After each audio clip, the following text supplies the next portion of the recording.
જો કોઈનો હાથ ભાંગે હા અને તેને હોસ્પિટલ લઈ જવામાં આવે તો પેલું એક્સરે મશીન હોય ને તે તરત જ બતાવી દેશે કે હાડકું તૂટ્યું છે. હા બિલકુલ બતાવી દેશે. તબીબી વિજ્ઞાનમાં બધું બહુ સ્પષ્ટ હોય છે. એકદમ સ્પષ્ટ. કાં તો હાડકું તૂટ્યું છે અથવા નથી તૂટ્યું. ડોક્ટર બસ આંગળી ચીંધીને કહી શકે કે ભાઈ આ અહીં તકલીફ છે.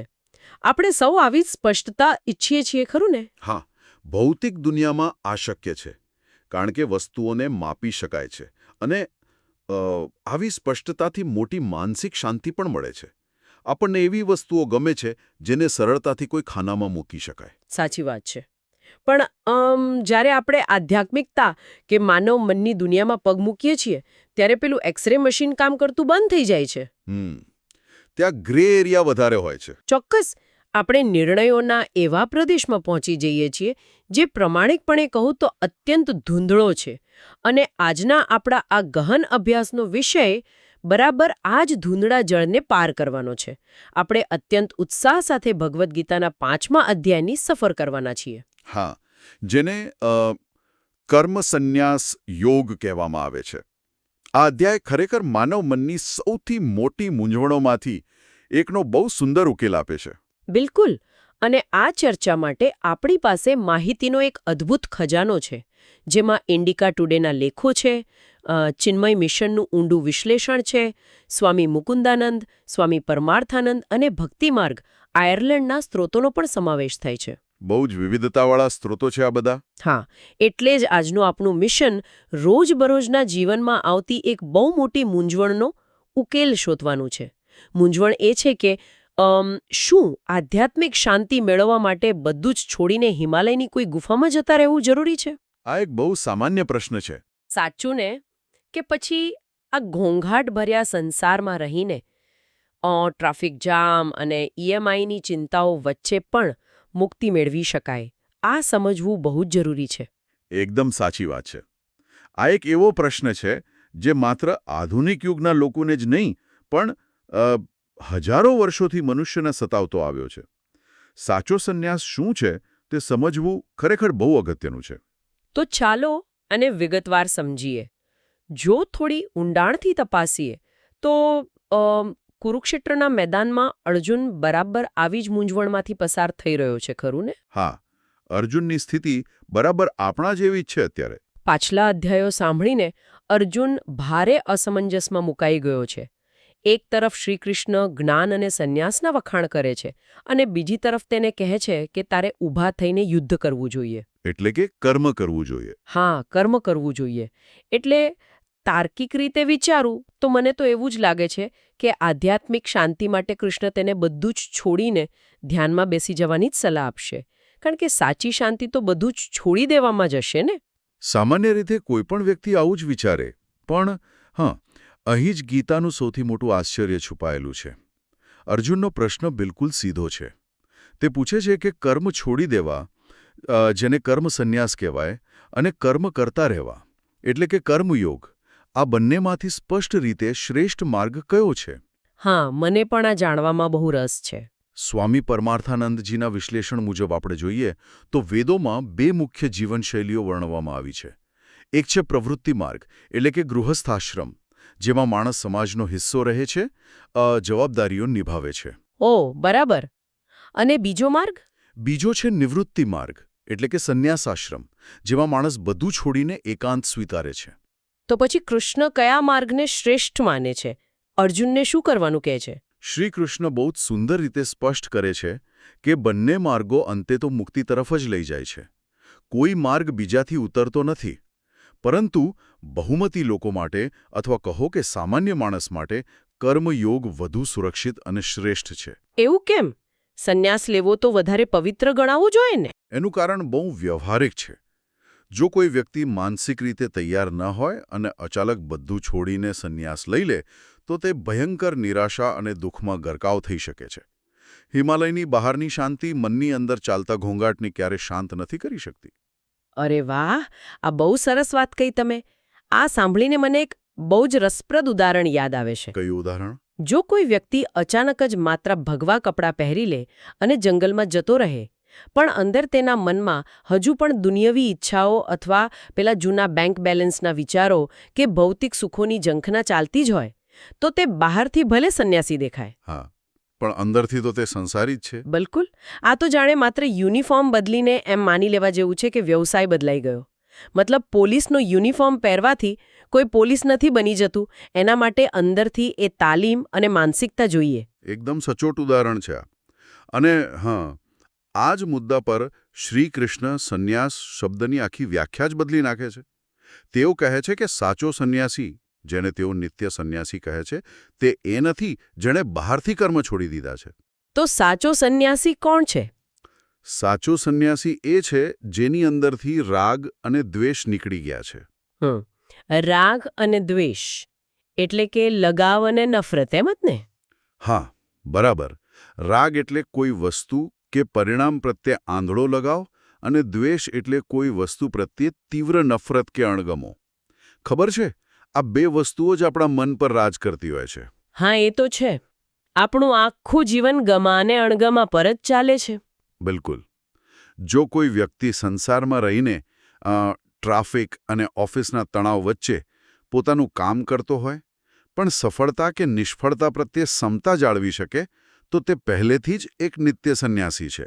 તેને કોઈ ભગવા કપડાની જરૂર નથી. વાહ! એટલે કે હિમાલયમાં જવાની જરૂર નથી, પણ હિમાલય જેવી અડગ શાંતિ અંદર ઊભી કરવાની છે. શુદ્ધ મન વિનાનો બાહ્ય સંન્યાસ માત્ર દુઃખ અને કદાચ પાખંડ બની શકે છે. એકદમ સાચું.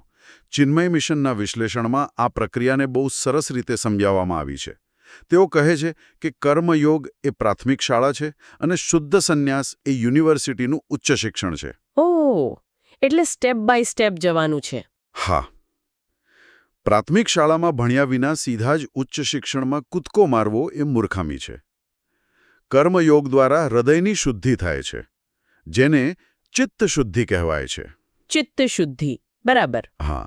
જ્યારે આપણે સ્વાર્થ વગર કર્મ કરીએ છીએ, ત્યારે આપણું મન ધીમે ધીમે શુદ્ધ થાય છે, અને આ શુદ્ધ મન જ આગળ જતા સાચા જ્ઞાન માટે જમીન તૈયાર કરે છે. પણ અહીં મને એક બહુ મોટો સવાલ થાય છે. જો કર્મ કરતા રહેવું જ શ્રેષ્ઠ છે, તો પછી કર્મથી બંધાઈ જવાના, એટલે કે કર્મના બંધનનો જે ડર છે, તેનું શું? કર્મના બંધનનો ડર એટલે તમે શું કહેવા માંગો છો? એટલે તમે જુઓ, આપણે કોઈ પણ કામ કરીએ તો તેનું સારું કે ખરાબ પરિણામ તો આવવાનું જ, અને એ પરિણામ આપણને ક્યાંક ને ક્યાંક બાંધી લેશે. જો હું દુનિયામાં રહીને વેપાર કરું કે નોકરી કરું તો તેના નફા નુકસાનની અસર મારા મન પર થવાની જ છે, રાઈટ? તો પછી આમાંથી બચવું કેવી રીતે? આ દ્વિધાનો ઉકેલ શ્રીકૃષ્ણ એક અત્યંત સુંદર રૂપક દ્વારા આપે છે, જે ખરેખર આખા અધ્યાયનું હાર્દ છે. સ્વામી મુકુંદાનંદ પોતાના વિશ્લેષણમાં આ શ્લોકને બહુ જ ઊંડાણથી સમજાવે છે. પદ્મપત્રમેવાંબસા. પદ્મપત્રમિવાંભસા. આનો અર્થ શું થાય? આનો અર્થ છે કમળના પાન જેવું. કમળના પાનનું ઉદાહરણ?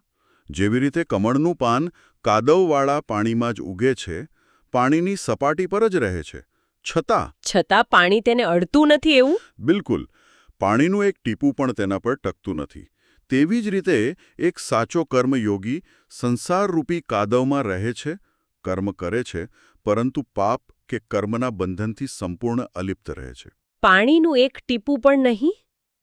સાંભળવામાં આ બહુ કાવ્યાત્મક લાગે છે, પણ પ્રેક્ટિકલ લાઈફમાં આ કેવી રીતે કામ કરે?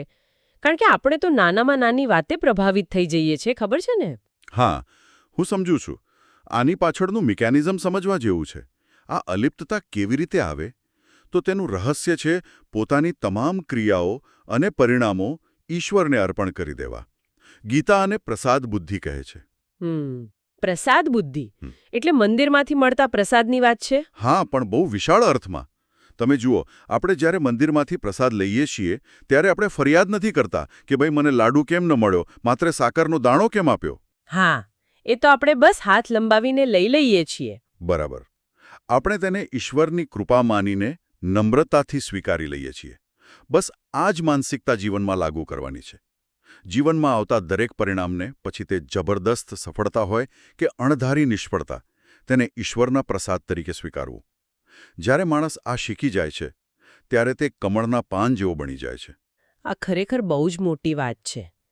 કારણ કે મંદિરમાં પ્રસાદ સ્વીકારવો સહેલો છે, પણ જ્યારે કોઈની નોકરી જતી રહે અથવા વ્યવસાયમાં મોટું નુકસાન થાય કે પછી કોઈ અંગત વ્યક્તિનું મૃત્યુ થાય ત્યારે તેને ઈશ્વરનો પ્રસાદ માનવો એ ભયંકર અઘરું છે. હું સહમત છું. એ બહુ જ અઘરું છે શરૂઆતમાં. છતાં જો આજના સ્પર્ધાત્મક યુગમાં આપણે આ લાગુ કરી શકીએ તો કલ્પના કરો કે કેટલો મોટો બદલાવ આવી શકે. આજે દરેક વ્યક્તિ પ્રમોશન, પગાર વધારા કે સોશિયલ મીડિયા પર લાઇક્સ પાછળ આંધળી દોટ મૂકી રહ્યો છે. જો પરિણામની ચિંતા છોડીને માત્ર ક્રિયા પર ધ્યાન આપવામાં આવે તો આપણો 80% તણાવ તો ત્યાં જ ગાયબ થઈ જાય. તદ્દન સાચી વાત છે. આપણે કામ કરવાનું છોડતા નથી. આપણે માત્ર એ કામ પાછળની જે આતુરતા અને ચિંતા છે તેને છોડી દઈએ છીએ. અને આ જ કારણથી કર્મોને માત્ર અંતઃકરણની શુદ્ધિ માટે જ કરવા જોઈએ. એટલે કે સ્વાર્થ વગરના કર્મો. હા, શારીરિક, માનસિક અને બૌદ્ધિક સ્તરે થતા કર્મો જ્યારે સ્વાર્થ વગર થાય છે ત્યારે તે બંધન નથી બનાવતા. સ્વામી મુકુંદાનંદજી અહીં વિજ્ઞાનનો એક બહુ સરસ સંદર્ભ આપે છે. અચ્છા, વિજ્ઞાનનો સંદર્ભ. હા, તેઓ સમજાવે છે કે કમળના પાન પર નાના નાના અદૃશ્ય વાળ હોય છે, માઇક્રોસ્કોપિક હેર. આ સૂક્ષ્મ વાળને કારણે પાણીનું ટીપું પાનની સપાટીને અડી જ નથી શકતું અને સરકી જાય છે. અરે વાહ! એટલે કે કમળનું પાન કોઈ જાદુ નથી કરતું, તેની બનાવટ જ એવી છે. બરાબર. બસ એ જ રીતે આપણા મનમાં રહેલી નિષ્કામ ભાવના એટલે કે ફળની ઈચ્છા વિના કામ કરવાની વૃત્તિ એ પેલા સૂક્ષ્મ વાળ જેવી છે. ઓહ, સમજાયું. જ્યારે કોઈ પરિણામ આવે છે ત્યારે આ નિષ્કામ ભાવના કર્મફળરૂપી પાણીને આપણા મન પર સરકાવી દે છે. તે પરિણામને આપણા મનની અંદર ઉતરીને તેને ભીંજવા દેતી નથી. આ સરખામણી ખરેખર અદ્ભુત છે. હવે જો આપણે એક ડગલું આગળ વધીએ તો આ નિષ્કામ ભાવે કામ કરતાં કરતાં મનમાં ધીમે ધીમે એક મોટો બદલાવ આવે છે, રાઈટ? જેમ જેમ અહંકાર ઓગળતો જાય છે તેમ તેમ માણસ એક નવી જ માનસિક અવસ્થામાં પહોંચે છે, જેને અહીં હું કંઈ જ કરતો નથી તેવી અનુભૂતિ કહેવાય છે. હા, અને આને આધ્યાત્મિક પરિભાષામાં અકર્તૃત્વ અથવા નોન ડુઅરશિપ કહેવાય છે. અકર્તૃત્વ. આ જ્ઞાનયોગનો એક બહુ જ ઊંડો અને ઉચ્ચ તબક્કો છે. ગીતાના 8મા અને 9મા શ્લોકમાં આ અવસ્થાનું બહુ જ જીવંત વર્ણન કરવામાં આવ્યું છે. ત્યાં જોવું, સાંભળવું, સ્પર્શ કરવો, સૂંઘવું, ખાવું, ચાલવું, શ્વાસ લેવો. શ્વાસ લેવો પણ. હા, શ્વાસ લેવો, ઊંઘવું, આંખ પટપટાવવી, આવી લગભગ 13 જેટલી સામાન્ય ક્રિયાઓનું લિસ્ટ આપ્યું છે. શ્રીકૃષ્ણ કહે છે કે જ્ઞાની વ્યક્તિ જે સત્યને પામી ચૂક્યો છે તે સ્પષ્ટપણે સમજે છે કે આ બધી ક્રિયાઓ માત્ર ઇન્દ્રિયો અને પ્રકૃતિના ગુણો વચ્ચેની આપ-લે છે. અંદર રહેલો આત્મા માત્ર એક સાક્ષી છે, તે કશું જ કરતો નથી. આત્મા છું, હું કંઈ કરતો જ નથી, બધું મારી ઇન્દ્રિયો અને પ્રકૃતિ કરી રહી છે. તો શું આ વિચારસરણી માણસને આળસુ અથવા બિનજવાબદાર નહીં બનાવે? આ બહુ સ્વાભાવિક શંકા છે. અને તેનાથી પણ મોટો સવાલ એ છે કે જો કોઈ ગુનેગાર કોર્ટમાં ઊભો રહીને એમ કહે કે જજ સાહેબ, આ ખૂન મેં નથી કર્યું, મારા શરીર અને પ્રકૃતિના ગુણોએ કર્યું છે, હું તો માત્ર સાક્ષી આત્મા છું, તો શું? આ એક બહુ ખતરનાક વિચાર બની શકે જો તેને ખોટી રીતે સમજવામાં આવે તો. હા, કારણ કે બીજી રીતે જોઈએ તો આપણો અહંકાર અને સમાજનો ડર જ આપણને ખરાબ કામ કરતા રોકે છે. જો અહંકાર જતો રહે છે તો ખરાબ કામ કેમ નહીં થાય? આ બહુ જ વાજબી અને મહત્વપૂર્ણ શંકા છે. શંકરાચાર્યને ભાષ્યમાં અને અન્ય વિદ્વાનોના લખાણોમાં આ દલીલનું બહુ સ્પષ્ટ નિવારણ કરવામાં આવ્યું છે. સૌથી પહેલી વાત, અકર્તૃત્વ એ જવાબદારીથી ભાગવા માટેનું બહાનું ક્યારેય નથી. ઓકે. કોઈ પણ સામાન્ય માણસ ઉઠીને એમ નહીં કહી શકે કે હું કંઈ કરતો નથી. આ કોઈ શરૂઆતી તબક્કાની વાત નથી. આ એક અત્યંત ઉચ્ચ જ્ઞાનની અવસ્થા છે જે રાતોરાત નથી આવતી. એટલે કે જ્યાં સુધી મન સંપૂર્ણ શુદ્ધ ન થાય ત્યાં સુધી આ દાવો કરવો એ પાખંડ છે, એમ જ ને? બિલકુલ. અને જે તમે અહંકાર વિશે પૂછ્યું તેનો જવાબ એ છે કે જ્યારે વ્યક્તિનો અહંકાર ખરેખર ઓગળી જાય છે ત્યારે તે પોતાની જાતને દુનિયાથી અલગ માનતો જ નથી. ખરાબ કામ ક્યારે થાય? જ્યારે માણસ સ્વાર્થી હોય, જ્યારે તેને એમ લાગે કે મારે પેલાનું પડાવી લેવું છે. હા, જ્યારે આપણે બીજાને અલગ માનીએ ત્યારે. સાચું. પણ જે માણસ પોતાને સમગ્ર સૃષ્ટિનો એક હિસ્સો માને છે તેનાથી કોઈનું ખરાબ થઈ જ ન શકે. શું આપણો પોતાનો હાથ ક્યારે આપણા જ શરીરને ચપ્પુ મારી શકે? ના, ક્યારે નહીં. કારણ કે હાથને ખબર છે કે તે શરીરનો જ હિસ્સો છે. ગુનેગાર જે બહાનું કાઢે છે તે તેના અત્યંત ભયંકર અહંકાર અને સ્વાર્થમાંથી જન્મેલું હોય છે. તે ક્યારેય જ્ઞાની ન હોઈ શકે. આ ખુલાસો બહુ જ સંતોષકારક છે. અહંકાર વિનાની વ્યક્તિથી કોઈ હિંસા કે પાપ થઈ જ ન શકે, કારણ કે તેનામાં બીજાનો ભાવ જ નથી હોતો. એકદમ સાચું. આવા સાચા જ્ઞાની માટે ગીતાએ એક બહુ જ રોચક રૂપક વાપર્યું છે. ગીતા શરીરને નવ દ્વારે પૂરે અર્થાત નવ દરવાજાવાળા શહેર તરીકે ઓળખાવે છે. 9 દરવાજાવાળું શહેર એટલે આ શહેર આપણું શરીર છે? આ 9 દરવાજા કયા? હા, આપણું ભૌતિક શરીર. ચાલો ગણીએ. 2 આંખ, 2 કાન, ઓકે, 4 થયા. 2 નસકોરાં, હા. 1 મોં હા. અને 2 મળમૂત્ર વિસર્જનના માર્ગો. આમ કુલ 9 દરવાજા છે જેની મારફતે શરીર દુનિયા સાથે સંપર્ક કરે છે. અચ્છા, તો આત્માનું શું સ્થાન છે આ શહેરમાં? આત્મા આ શહેરમાં રહેતો એક રહેવાસી અથવા રાજા છે. આ રાજા શહેરના રોજબરોજના કામકાજમાં હસ્તક્ષેપ કરતો નથી. શહેરની સફાઈ, ટ્રાફિક આ બધું જ પ્રકૃતિ ચલાવે છે.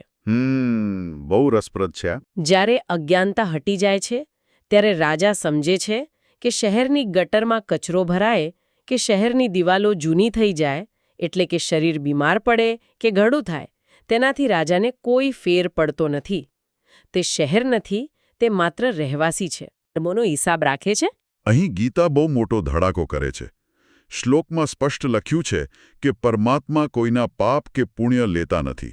શું વાત છે! તો પછી આ બધું ચાલે છે કેવી રીતે? પરમાત્મા માત્ર એક ઊર્જા છે, એક પ્રકાશ છે. અજ્ઞાનતાને કારણે જ જીવ મોહ પામે છે અને કર્મોના ફળ સાથે પોતાની જાતને જોડી દે છે.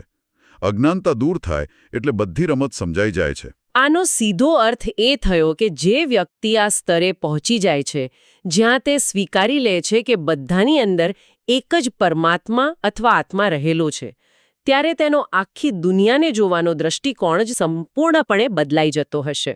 બિલકુલ બદલાઈ જાય. કારણ કે હવે તે માત્ર બહારના શહેરો કે શરીરો નથી જોતો, પણ અંદરના સાક્ષીને જુએ છે. અને આ સંપૂર્ણ બદલાયેલા દૃષ્ટિકોણને જ ગીતા સમદ્રષ્ટિ અથવા સમદર્શિનઃ કહે છે. આ અધ્યાયનો આ બીજો સૌથી મોટો સિદ્ધાંત છે. સમદૃષ્ટિ એટલે કે બધાને સમાન જોવા, રાઈટ? હા. ગીતા કહે છે કે વિદ્વાન અને નમ્ર બ્રાહ્મણ, ગાય, હાથી, કૂતરો અને ચાંડાળ એટલે કે સમાજ બહાર કાઢી મુકાયેલ વ્યક્તિ, આ બધામાં એક જ્ઞાની વ્યક્તિ એક સમાન આત્મા તત્વને જુએ છે. પણ હા, બહારથી તો આ બધા અલગ જ દેખાય છે ને. કૂતરો અને વિદ્વાન બ્રાહ્મણ એક સરખા કેવી રીતે હોઈ શકે?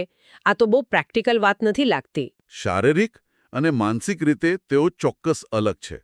જ્ઞાની વ્યક્તિ એવું નથી કરતો કે ગાયને ઘરમાં બેસાડે અને માણસને ઘાસ ખવડાવે. હા, નહીતર તો આખી વ્યવસ્થા ખોરવાઈ જાય. બરાબર. તે વ્યવહાર તો બધા સાથે તેમની પ્રકૃતિ મુજબ જ કરે છે. પરંતુ સ્વામી પરમાર્થાનંદજી આને સમજાવતા કહે છે કે આ કોઈ શાબ્દિક કે ભૌતિક સમાનતા નથી, પણ એક ઊંડી આધ્યાત્મિક અનુભૂતિ છે. અચ્છા. એક બહુ સુંદર ઉદાહરણ જોઈએ.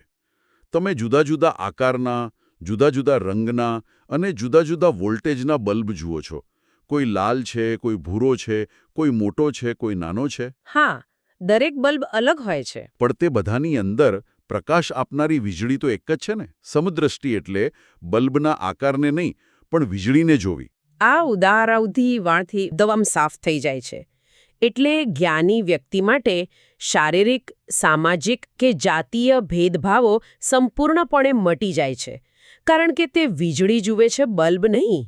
એકદમ સાચું પકડ્યું તમે. ખરેખર આ સમદૃષ્ટિ જો દુનિયામાં આવી જાય તો તે સામાજિક સમાનતાનો સૌથી મોટો પાયો બની શકે.